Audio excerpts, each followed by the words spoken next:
Mythology is the language of the psyche, and the importance of having myths and a mythological cosmos that expresses the full range of human states in a grandiose scale is the deeper understanding of the human mind and the human brain. So I thought what we could look at here is what is the meaning or the reference point inside for mythologies of heavenly hosts, of angels, of higher beings, and the demonic realms. So almost every human mythological framework has both of these parts. In the Christian framework, you have the time before the garden, then you have the fall, the descent. And the demonic reference is always in a downward direction, whereas the more esoteric and heavenly references are higher up. So how does this correlate with brain development? Well, one of the symbols of the demonic side in the mythological equation is the reptile, the snake.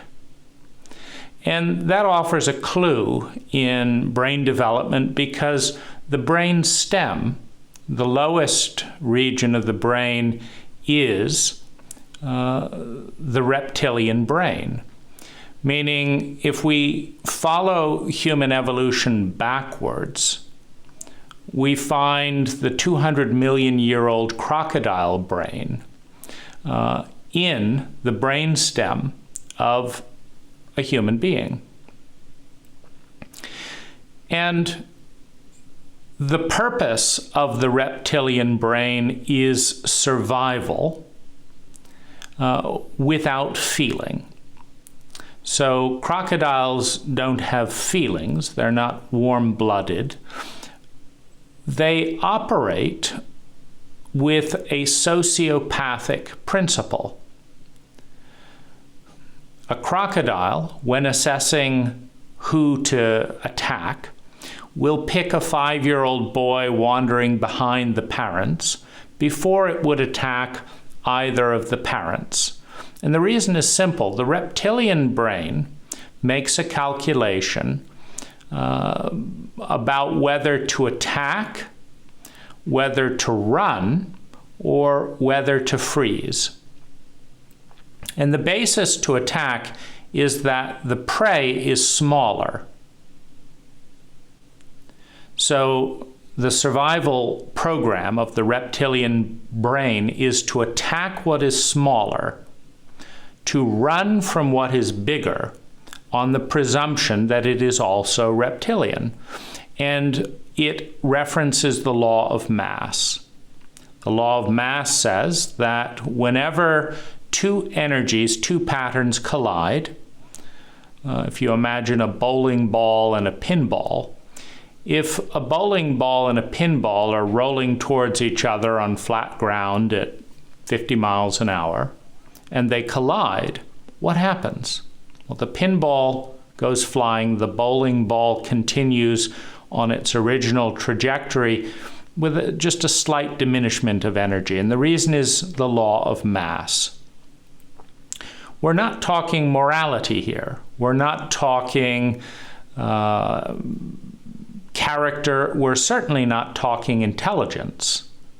The bowling ball is not more intelligent than the pinball. In fact, if we were to do an analysis, it's quite possible that given the situation, it might be determined that the pinball was heading in the superior direction. The bowling ball got it wrong. And they collided, their different opinions, their different trajectories collided, but the larger one prevailed, not because it was smarter, better, more moral, but because it was bigger. And this is the primary operating system of the reptilian brain. Run from what is bigger than you and attack what is smaller than you. And when neither of those options are easily available, then freeze and see if that works. No feelings involved. And this is where the condemnation comes towards sociopathic behavior, not from other reptiles. The law of the reptile, the law of the jungle, this is understandable.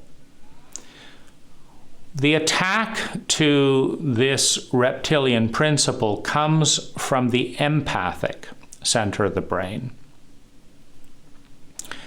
Now, when you have empathy, you have feelings. And it is normal for an empath, for someone using an empathic operating system, to have sympathy and empathy for the small one in the equation. And this is necessary for raising children. It's necessary for diversity. You know, racism is the principle of the reptile. Because in most cases, whether it's the Jews in Nazi Germany, whether it's African Americans in America, the persecuted group is the smaller group. And so when you have racial identification, and it's normal to identify with who you are. Our identity is what we think, what we feel, what we say, what we do, and our presence, our appearance. And we use this pattern to differentiate and decide who is me. I'm the one who talks like this, I sound like this, I look like that. That's me. And there's usually a group of people who speak the same language, have similar memes, have similar paradigms. And there you have the group identity. I am me, and I belong to this group that is like me. And again, whether it is a group or an individual, when you're operating from the reptilian brain, you attack and exploit what is smaller than you. And you run from what is bigger than you, and you freeze, or in the case of human beings, there's fight, flight, freeze, and please, otherwise known as ass licking, where you try and ingratiate yourself to an alpha, to a big one, as a way of making yourself useful and currying favor with someone bigger than yourself. So you have fight, flight, freeze, and please. Now, this gives rise to predatory behavior. There's always something smaller. This is bullying behavior, where we've got the weaponry, so we're not going to follow the law. We're going to use our brute force, whether it's the American military and its various overt and covert military and terrorist actions, dropping drones on apartment complexes in Afghanistan, is an act of terror. We know that 90% of the people harmed will be innocent civilians. It doesn't get more terrorist than that, than, a 20-year-old sitting over and playing video games with a drone and feeling a little bit bored, perhaps, wanting an adrenaline spike and targeting an apartment complex or a wedding in which innocent people will be killed. But it's the law of might. It's not intelligent. It's the most absurd thing imaginable to fight terror by being a terrorist. Meaning terror is a feeling. And if you want to go to war with a feeling, you certainly don't use the feeling. Meaning if you have a problem with terror, the answer is not to terrify other people. If you have a problem with terror, you have lots of other emotional remedies, empathy, consideration, respect, and you can eliminate more terror by leading with those qualities. You certainly don't fight terrorism by invoking acts of terror on civilians. But you have the law of might. The US has a bigger military arsenal. It can out-pain.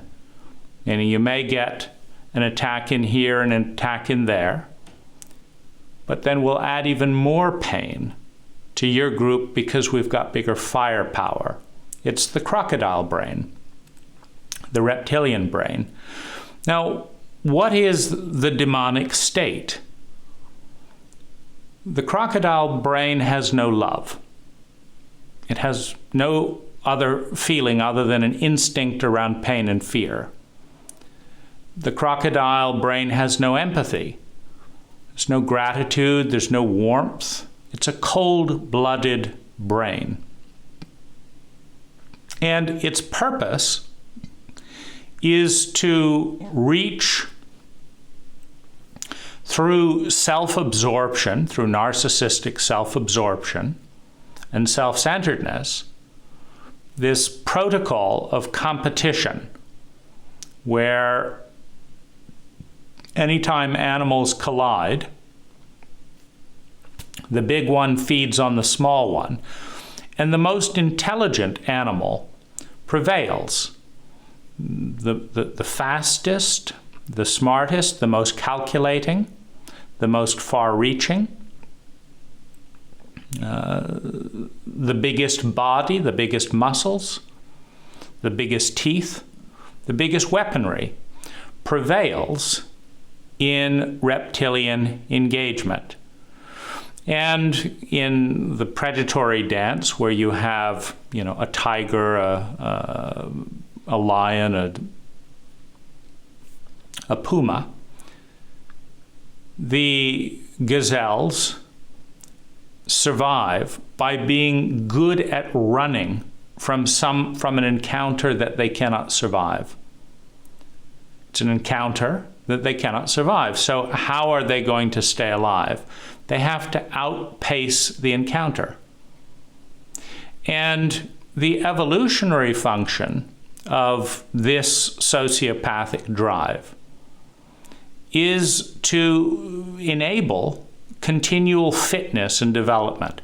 Because when the tiger attacks the gazelle herd, the smartest, most alert gazelles take off first. They don't get eaten.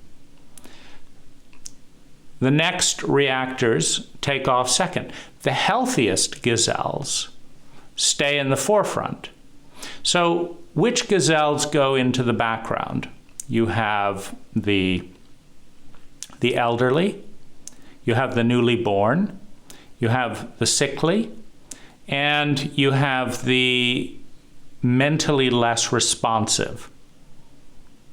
And these are preyed upon by the predator, by the tiger. And in the process, the gazelle's breeding stock is continually evolving. Now, the same is going on in the tiger herd. The slowest tigers do not get prey.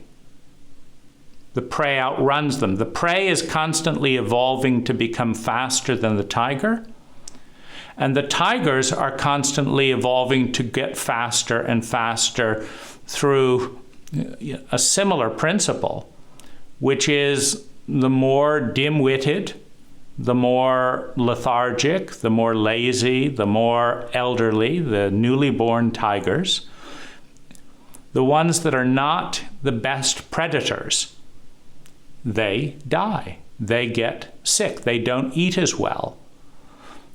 And what's left in the breeding stock of the tigers are the fittest hunters.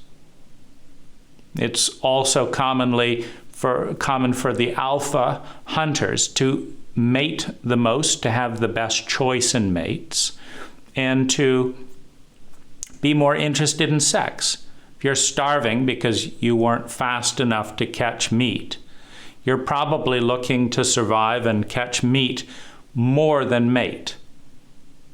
So the gazelles are teaching the tigers to become more and more competent hunters, and the hunters are teaching the gazelles to become more competent survivors, to run faster. You have and in this way, both of them are evolving. So evolution can reach a certain point through the sociopathic, predatory fight, flight, freeze method of a reptilian brain with no consciousness, with no feeling. And it just keeps going on for millions upon millions of years. And the genetic pools of the animals, because there's also interspecies competition. If a new species of animal, or an animal with a fork in the evolutionary process, is able to outperform, outhunt. Let's say there's one mutated tiger, and the mutation is that they run faster. Now, there also is a mutation that they run slower. They die off. The mutation of the tiger that runs faster challenges the remaining tigers to get better at their game in some other way, or to die off, and that mutation takes hold. But let's say there's, lions, tigers, pumas, etc., and they're all going for the gazelles. Well, if one species of animal gets significantly faster than another species,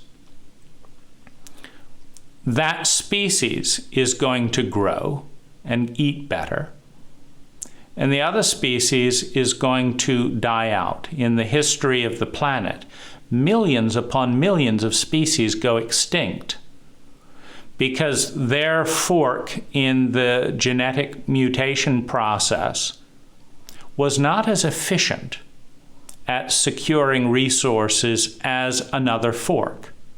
So you have competition within a species, you have competition between species, and you have competition between the predator and the prey in a dynamic. Now you also have competition in symbiosis, but we're still not dealing with the empathic brain.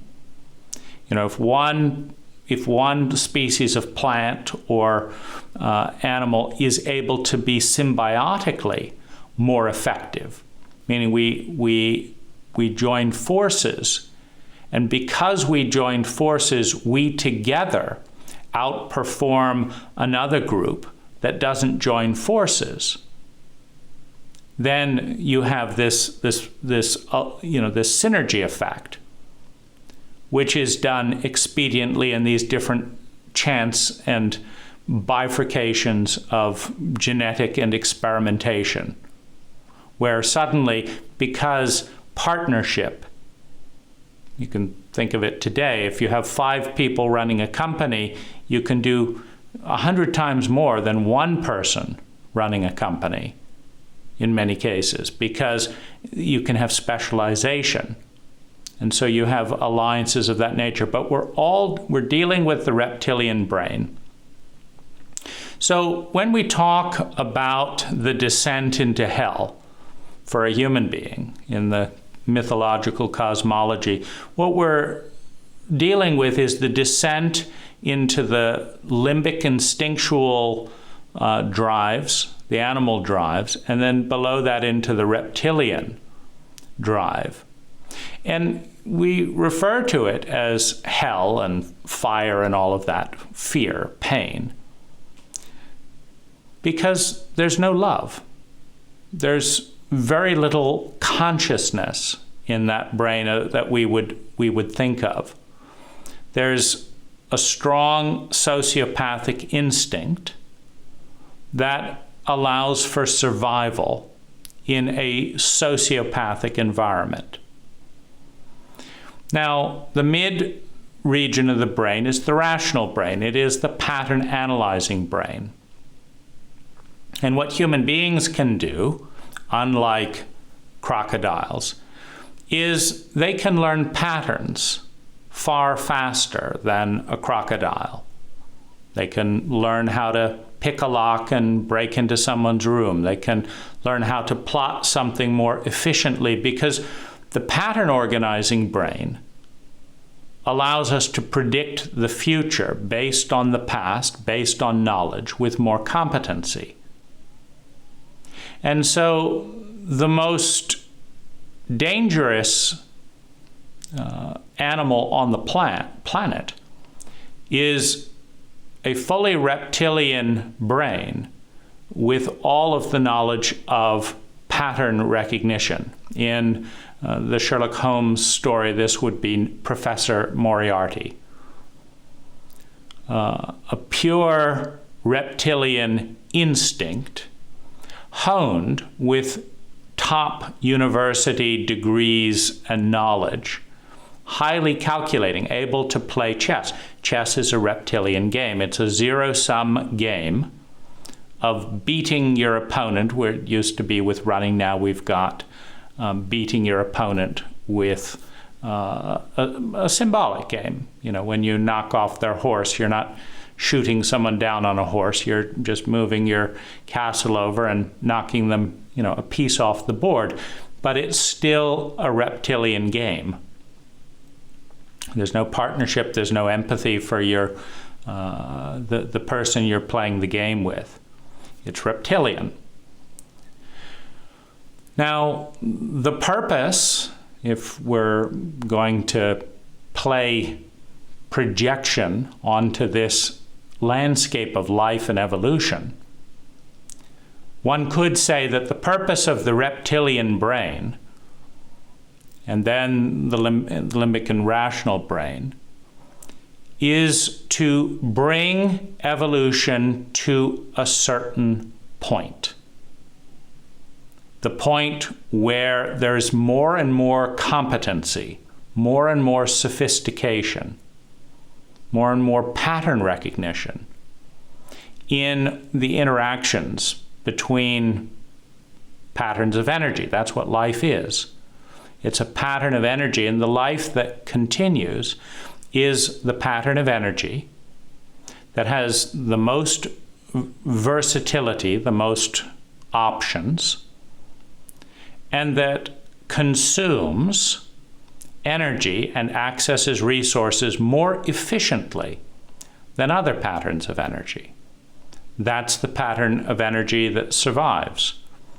Wall Street is a very reptilian culture, and the alpha, the leader in Wall Street, is the one that, you know, stock investing is in many ways a zero-sum game.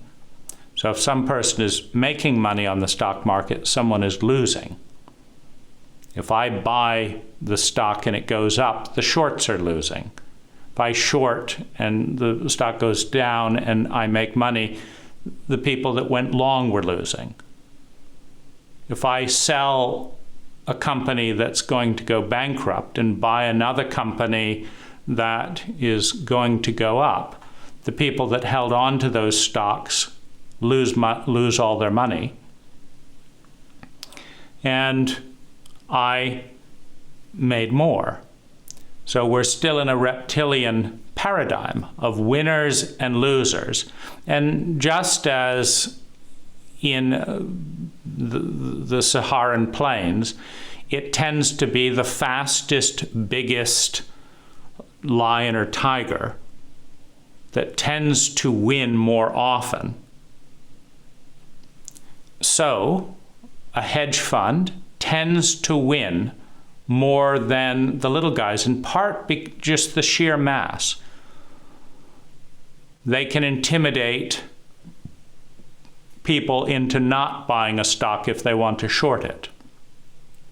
They can throw more money into it and have a higher pain threshold and ride through the resistance and push something down or push it up and then sell it, harvesting the smaller investors along the way. So you're still dealing with the reptilian brain in a sociopathic paradigm. And you know it's sociopathic because the big one is feeding on the small one. So this is why they say you're making a killing. You're killing off the savings, the hopes, the dreams, the dignity of the smaller one in order to climb for the big one, for the hedge fund, for the billionaire. The cost is a lack of feeling, a lack of empathy, because you cannot afford to feel what it's like to be on the other side of these trades, or you wouldn't make them. And so you have evolution bringing the reptilian level of complexity, etc., up to the rational brain, where you have rational sociopaths. And in a sociopathic environment, the rational sociopath will prevail over the rational empath. In a sociopathic environment, the beggar asks for some food, and the reptile says, "Get out of my way," and puts that dollar into a stock, which makes them more money, and the beggar goes hungry. That's not what an empath does.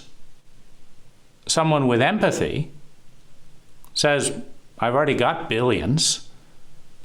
What can I do for this person? This person doesn't even have food." And so the evolutionary culmination of this long reptilian program is competency.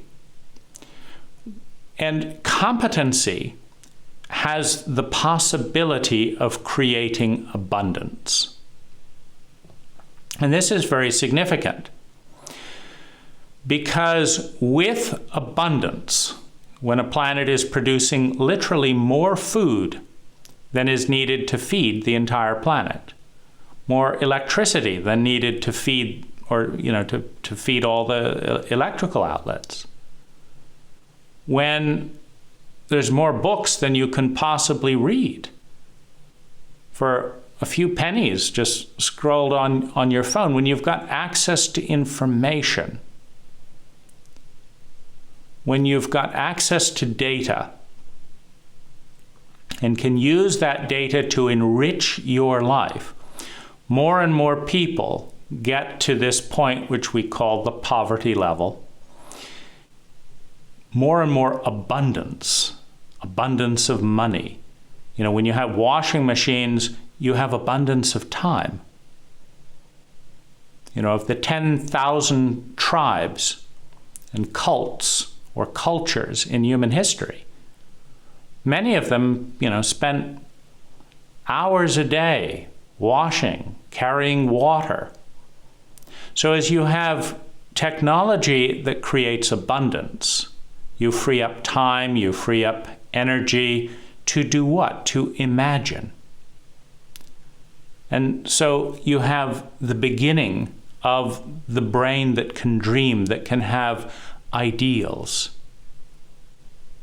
But what is it that a human being imagines, dreams about? It's about feeling good, loving, being connected, belonging, a sense of self-esteem, developing one's gifts. And with those gifts, again, come talent, come competency. And with competency comes more abundance. Now, as an individual, as a family, as a country, as a race, as a species, reaches a certain threshold of abundance, there is a law of diminishing returns in short-term reptilian behavior. So, when you're already able to feed yourself, when you're already able to care for other people, when there is enough, to give up the most precious thing that you have, which is a sense of sustainable well-being, feeling good, feeling grateful, feeling wonder, feeling joy, feeling happy, feeling love, feeling connected, feeling trust and trustworthiness, to give all of that up simply to rape someone, make a short-term extra 500 million, it's a big trade-off. In other words, the fruits of the reptilian era are competency. The fruits of competency are abundance in more and more forms. And the fruits of abundance are dreaming. Dreaming always moves towards the Platonic ideals, towards ecology, towards beauty, towards truth, towards goodness, because it feels better. And so to go from dreaming and wondering and being curious into the reptilian state, where you must dissociate from parts of yourself, your own reptilian brain or your own empathic brain. You have to dissociate from people around you, because when you're behaving sociopathically,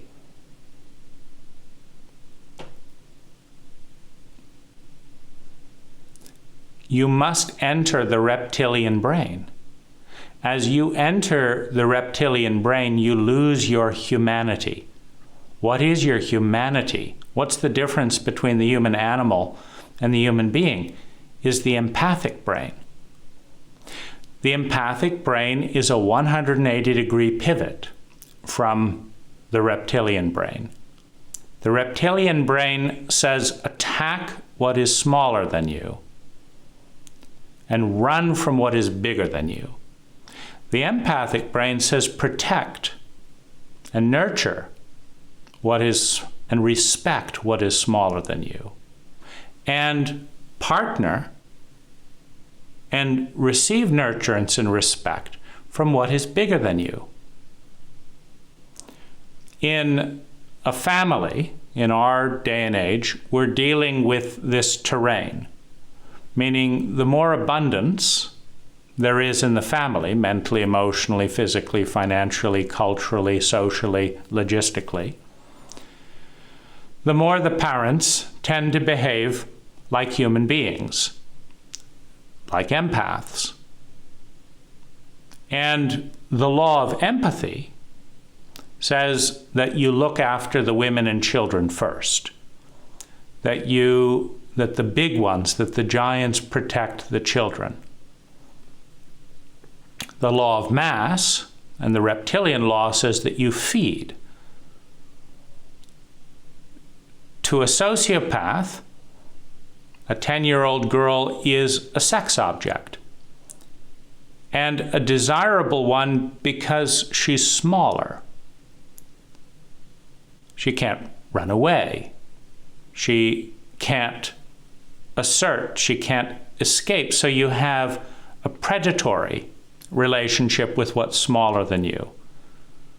A younger sibling is a torture object because they can't fight back.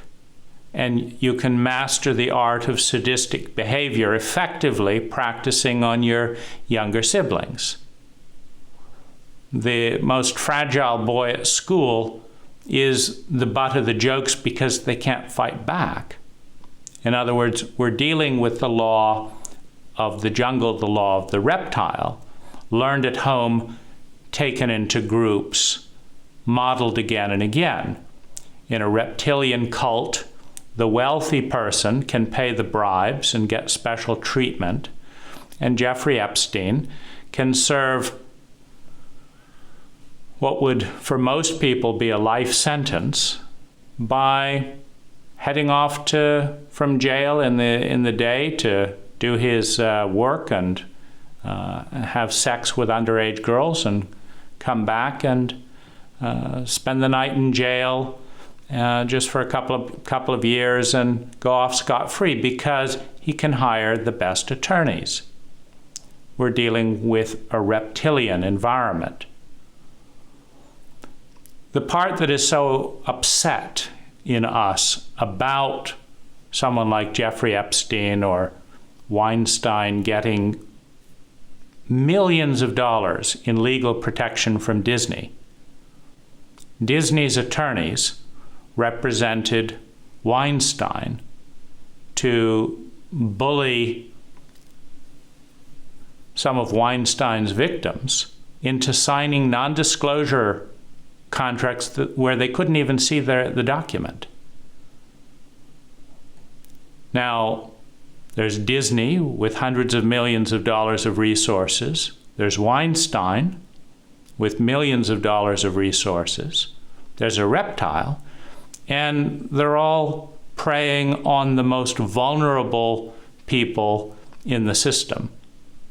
The secretaries, the want-to-be new stars, who, if they pay their dues, because in a reptilian environment, there's no giving or sharing.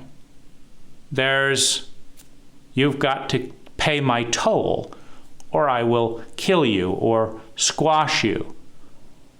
When Tara Reid, who was sexually assaulted by Joe Biden,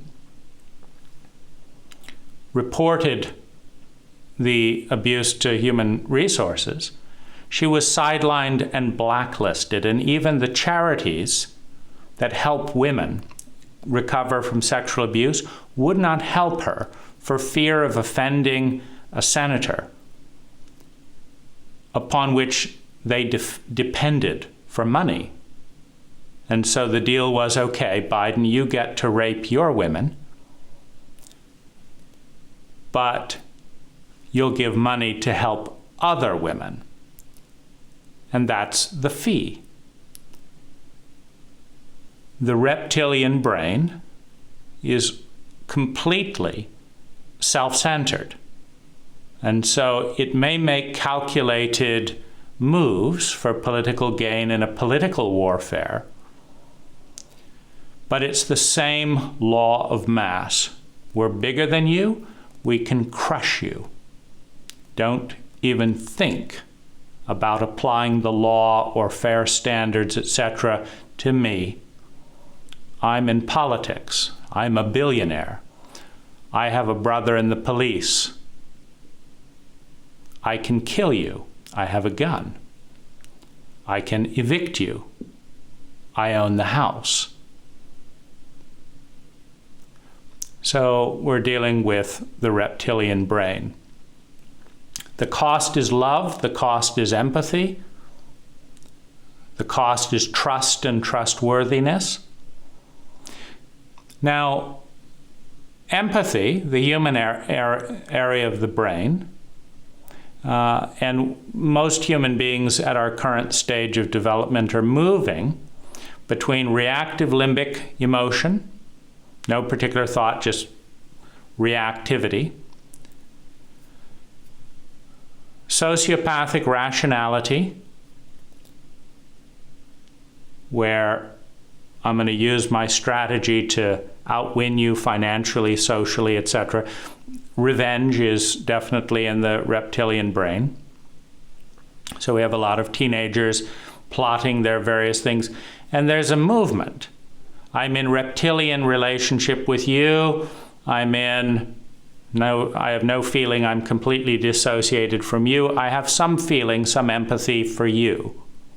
So there's this migration up and down between the empathic and the reptilian brain, with the rational brain helping the empath to be kind in ways, and helping the reptilian brain to be more effective at leverage or intimidation or whatever it might be. And as the culture has aspired to be more empathic, the reptilian behavior becomes more covert, because we want to climb aspirationally. And so we hide the more reptilian drives because they're not as honorable within a political and social context. The United States doesn't usually talk about its reptilian side. It couches its reptilian behavior in noble ideals. Let's terrify a nation, but let's not say that we're bullying another nation. We're exfoliating a planet with napalm in Vietnam under completely false pretenses. In other words, we pretend we were provoked just so that we can attack. We drop fire on a planet, burn its foliage. I mean, how many Priuses does it take to offset all the napalm in Vietnam? We don't say we're a terrorist group bullying a country 18 hours flight away for no particular reason. No, we say it's democracy. We say it's, for this, unless it's a democracy that we don't like. If anyone communist gets elected democratically, then we just send in our secret operatives to upset that whole country because we want our group to win. So we've moved into this period where the reptile in the country, in the group, and in the individual is couched in nice terms, but it's very much a drive because the reptile comes to the fore in a sociopathic environment. And a sociopathic environment is created by other reptiles. So it's a program that is self-perpetuating.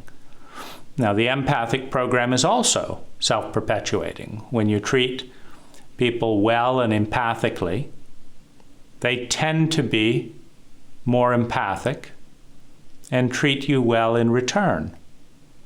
Tend to be. But a reptile cannot process empathy as anything other than weakness. Meaning, if you've got someone vacillating between reptilian and empathic thinking, then being nice to them, they'll be nice to you. Being mean to them, they'll be mean to you.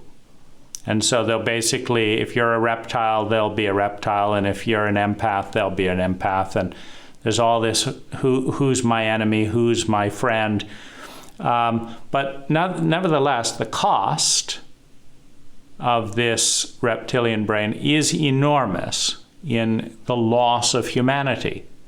Because while you're conniving and scheming and trying to make sure that so-and-so's reputation is ruined and this and that and the other, you have no love.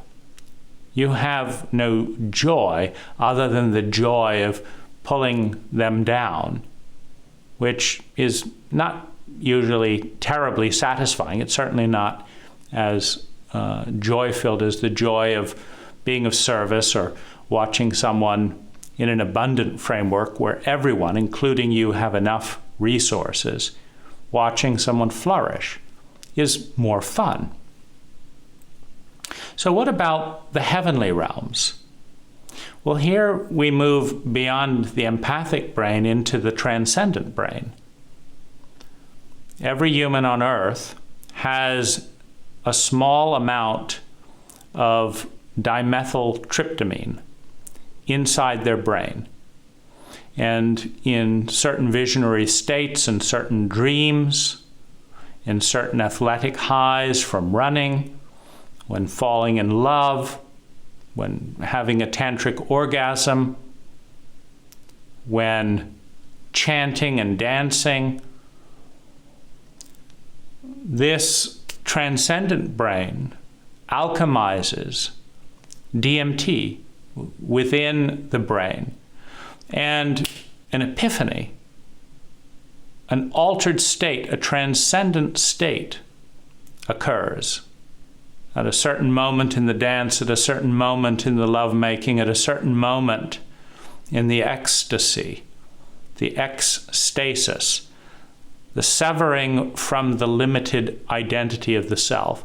We see a transcendence of identity, an identity with something bigger than we are, a sense of spirituality, a sense of God, Goddess, all that is, a sense of being one with all that is.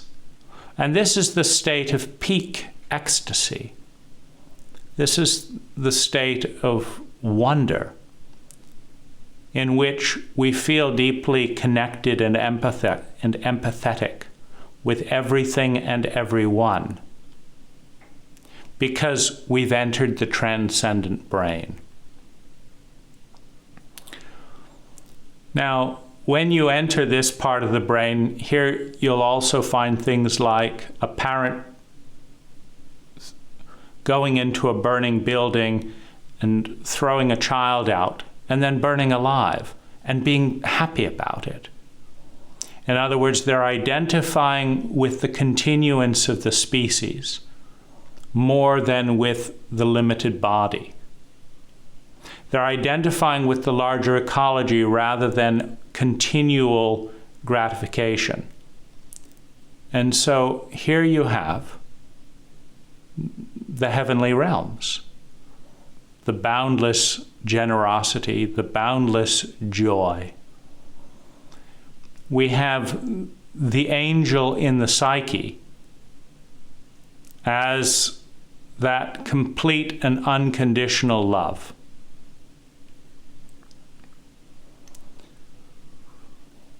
The mythological dimensions talk of the heavens and the messages from the heavens, talk of the demons and the messages of the demons.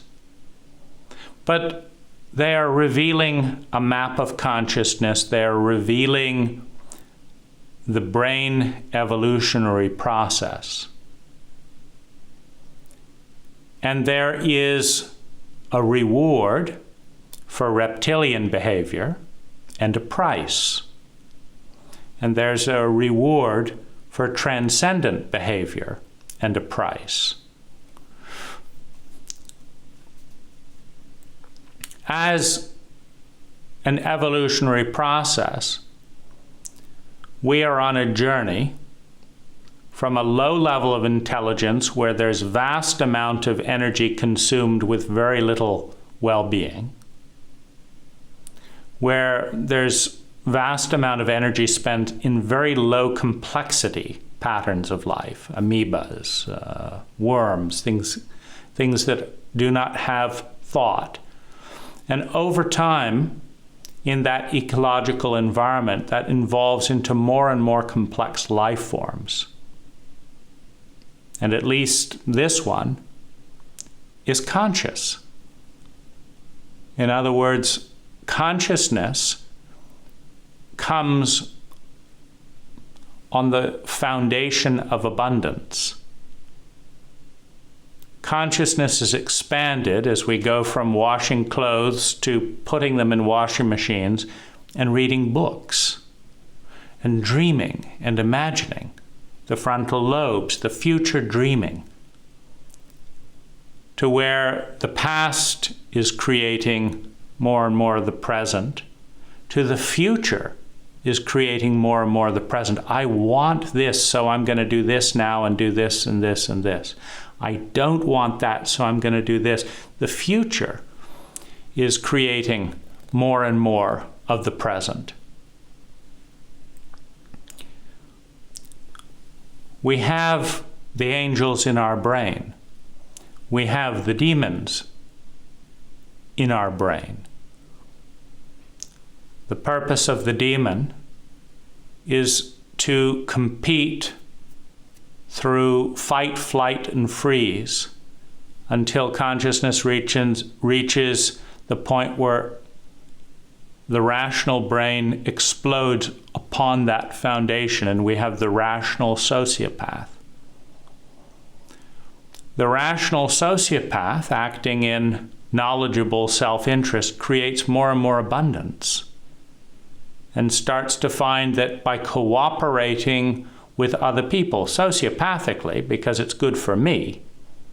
It's not because I'm doing it for you, I'm doing it for me, but if I cooperate with you, it's better for me too. And so I will be nice to you and you can be nice to me. We're in the rational sociopathic terrain. As long as we have a framework where you get hurt as much as me, the Cold War paradigm, then we'll treat each other well out of sheer expediency, because war costs everyone energy and creates suffering. I mean, nobody can argue that a war enhances anyone's well-being.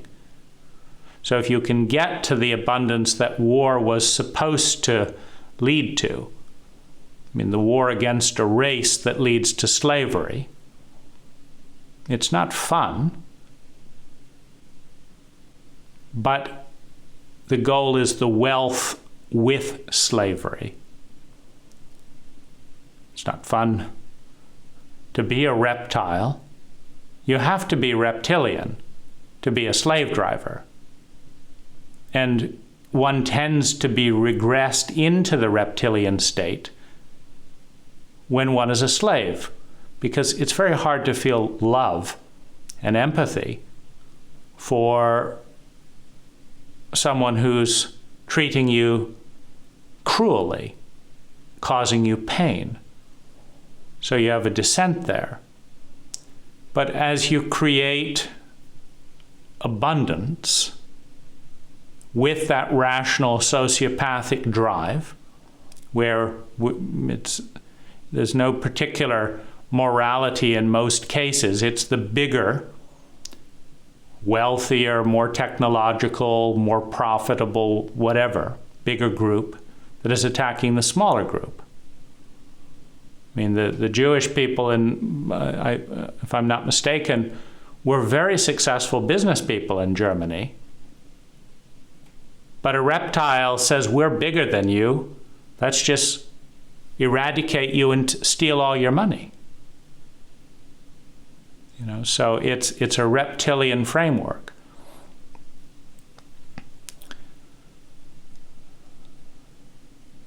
The abundance and wealth created by the rational sociopath leads to the desire for something more than just survival and security of survival based on fear and based on pain. Sex, pleasure, family leads to empathy, the empathic brain. The desire to love one's family, one's group. Cooperation through empathy creates even more abundance than cooperation through reptilian rationality, because it's more efficient. Remember, we're on a continuum of efficiency. Now, when you're dealing with rational reptiles, you have to have a margin of profit reserved for defense. Because when you're dealing with reptiles, they will steal what you have in a heartbeat if it's not defended. I mean, why do you have locked doors in cars? It's not because thieves are empaths.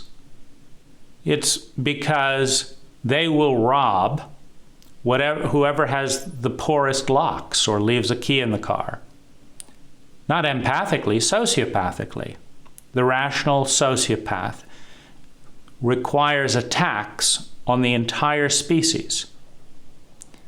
And the tax is every single person on the planet has to have locks. They have to have banks. They have to have locks on their doors. They have to have alarms. They have to have password protections. They have to have insurance. And still, with all these, they have to have militaries. They have to have a tremendous amount of natural resources, time, money, and energy is spent in defense. That person is attacking my position. They're attacking my religion. They're attacking my point of view. I need an immense military in my mind, how to put you down if you put me down, how to come up with plan Bs when I get exploited, attorneys, laws, prisons, prison guards, police. We need a tremendous amount of our energy, perhaps as much as 50%. You have to get this degree because if you don't, you can't defend if this happens. You have to do this. You have to work this job you don't like so that you can have enough money to buy insurance for your grandmother, because no one will take care of your grandmother just because she's a wonderful person and needs care. Because you're dealing with rational reptiles. Now, as soon as you move into empathic, love-based programming, it has to be higher than 99%. And the reason for this is that if you have a group of people, you go off to your kumbaya retreat, you have 100 people, one reptile, a watch goes missing at the swimming pool, you know you've got a reptile. It's just one in a group of 100. But now everyone has to watch their wallets, wonder who it is. The defense of 100 people goes up because one is a rational reptile. Now, this is a difficult transition in evolution. And it dictates the law of empathy. The law of empathy is the exact opposite of the reptilian law. The law of empathy says, who is in the most pain? How can we help? Those are the two questions of the empathic paradigm. Who is in the most pain? How can we help? And the people with the most resources help those with the least. When that is applied, and you eliminate the pain of the rational reptiles, because pain is what triggers the reptilian brain. As long as there's one person in 100 who is in pain, whose pain is ignored, who cannot raise a hand without shame and say, please help me, I need help, then every other person needs a lock, needs a key, did I remember to lock my door? Did I do this? Why? Because a rational reptile will rob you, will rape you, will steal your identity, will do something that they hope will get them out of pain. Once the rational reptiles are out of pain, physically, emotionally, mentally.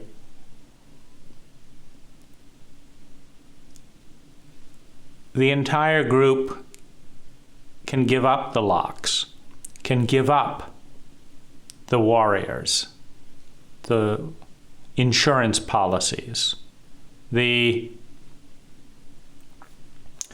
car alarms, the military. And 50% of the mental, emotional, physical energy of human beings can be redirected towards more and more abundance for all. That level of abundance, that level of grace, leaves room for transcendent states. Because you can take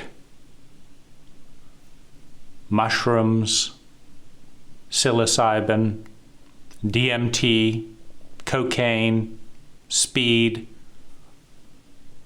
peyote. You can take substances and shut down the reptilian brain for a period of hours and glimpse the wonder of being connected with all things. It's just that while you've truncated and cut off your reptilian brain in many cases, a rational reptile will say, they're high, they can't function, now's a good time to steal their car. They can't pick up their cell phone, they're too blissed out. Which means that that short-term climb is followed by a crash and burn. That crash and burn creates disappointment, betrayal, pain. In a rational reptilian paradigm, that pain does not get answered. Well, what did you expect? Meaning, we're in a reptilian environment. Of course someone took advantage of you. What were you thinking, giving them the chance?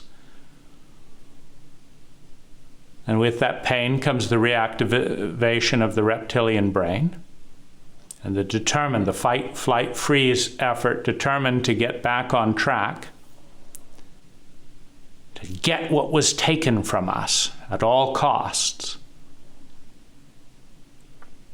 And so we descend into hell. We descend into the reptilian state. It takes everyone in the group to generate the alchemy of empathy. It takes the alchemy of empathy to generate the conservation of resources, to create levels of abundance that lead to a graceful movement in and out, now not from reptilian to empathic paradigms, but from empathic to transcendent paradigms. Transcendence, unconditional, interconnected empathy and love for all things, is the highest human state. It does not require a TV. No program, frankly, competes with it.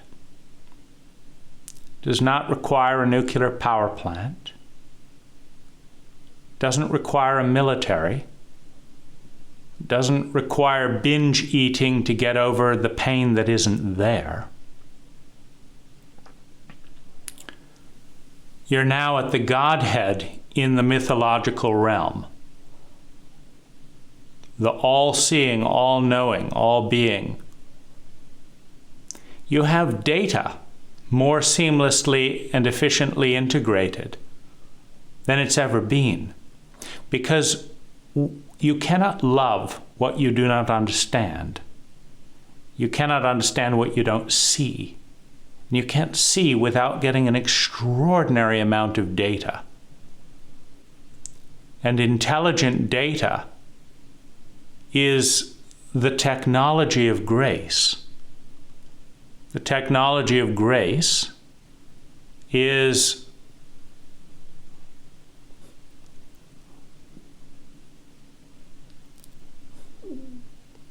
the joy of being. And it takes no energy at all, no retirement fund, to experience the grace of a landscape, the grace of temperature changes, to be able to be in the center of the self, in the center of the psyche, in the most advanced operating system of the brain, where, of course, if you see a crying child, you help out, where there is a tremendous surplus of time, of space, of food, nourishment, of housing, of natural resources, of beautiful landscape, with no need to fear other people. And the more you understand and work with ecology through transcendence and empathy, the more attuned you are to weather patterns that affect survival, but also to behaving in a way that mitigate, whether it's global warming or hurricanes or tsunamis. You can mitigate these. One of the dynamics in storms is forest canopy. And the way it works is that wind velocity is determined by the rapidity with which temperature changes. So the volatility of temperature changes, meaning in the desert you can go from freezing temperatures to 100 degrees in an hour because there's no cloud cover. So you have instant cold and instant hot, and so you have extreme winds. With extreme winds come extreme storms. With extreme storms come an incredible expense in infrastructure to clean up and to prepare for. Now, if the planet is forested, and what better use to put the military budget for, let's say plant the Sahara in 20 years and irrigate it and desalinate it. Desalinate the water needed to irrigate it. If you plant the Sahara, if you put a forest cover on most of the planet, now temperature volatility is incredibly gentle. Sun comes down on the trees insulate the temperature and give off mist that reflects some of the sun. The wind does not pick up into a violent storm. And when you have ecological diversity rather than monocrops synthetically generated, and then killing the soil off with pesticides, you retain topsoil. And with plant diversity, it's normal for one crop to fail. The problem with the Irish potato famine was not that a mite came along and ate potatoes one or 2 years. The problem was monocropping. If there was 100 interesting, delicious vegetables in the diet, and one of them gets knocked out one year, it's a little variety. You eat more of the other vegetables. That's just fine. But when you have monocropping, and 90% of your diet is one thing, corn, potatoes, soybeans, and then you have a blight that knocks out that particular crop, now suddenly you've made a country hungry. You've got famine. someone connected to ecology understands this intuitively. You don't have to go to school to learn how to justify monocropping economically on the basis that combine harvesters radio controlled with GPS can make more money if they only harvest one crop. And so the entire ecosystem is destroyed to bow down to a single machine. Well, you don't have to go to school to learn about that insanity. You understand it. In other words, transcendence is understanding through seeing, is loving through understanding, and is through connection and interrelatedness. You have a grace, an intuitive grace, a beauty, a truth, a goodness that we have never known, an efficiency that the very best companies and brilliant minds cannot engineer. That is the natural journey of consciousness from the demonic realms to the heavenly realms inside the brain. Inside the cult, moving into more and more culture as dogma, fear, and conformity are replaced with uniqueness and beauty and diversity. And we are at the crossing where the empathic brain and the reptilian brain are vying for dominance. The reptilian prevailing in areas where poverty, pain, oppression, and dominance prevail, and the empathic brain prevailing where prosperity and humanity prevail, inside and out.